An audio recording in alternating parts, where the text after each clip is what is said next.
حضرت موسیٰ علیہ السلام بنی اسرائیل کے عظیم نبی تھے۔ اللہ تعالیٰ نے اب کو فرعون جیسے ظالم بادشاہ کے مقابل کھڑا کیا۔ فرعون اپنی طاقت، فوج اور غرور میں ڈوبا ہوا تھا، جبکہ حضرت موسیٰ کے ساتھ کمزور اور مظلوم بنی اسرائیل تھے۔ حضرت موسیٰ علیہ السلام بنی اسرائیل کے عظیم نبی تھے۔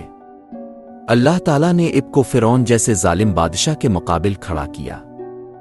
فرعون اپنی طاقت، فوج اور غرور میں ڈوبا ہوا تھا، جبکہ حضرت موسیٰ کے ساتھ کمزور اور مظلوم بنی اسرائیل تھے۔ ایک دن اللہ کے حکم سے حضرت موسیٰ بنی اسرائیل کو لے کر مصر سے نکلے۔ رات کا وقت تھا، چاروں طرف اندھیرا، اور پیچھے فرعون اپنی فوج کے ساتھ تعاقب کر رہا تھا۔ آگے سمندر تھا، پیچھے دشمن۔ بنی اسرائیل گھبرا گئے۔ وہ بولے، اے موسیٰ، ہم تو پکڑے گئے۔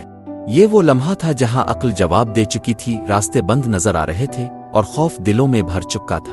لیکن حضرت موسیٰ علیہ السلام نے پورے یقین اور سکون سے فرمایا، ہرگز نہیں، میرے ساتھ میرا رب ہے، وہ ضرور مجھے راستہ دکھائے گا۔ اللہ تعالیٰ نے حضرت موسیٰ کو حکم دیا کہ اپنی لاٹھی سمندر پر ماری۔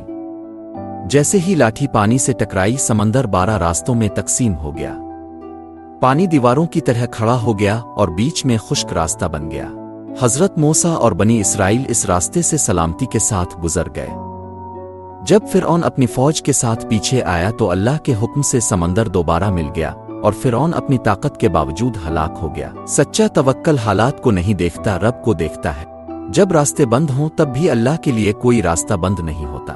خوف کے وقت ایمان ہی اصل طاقت بنتا ہے۔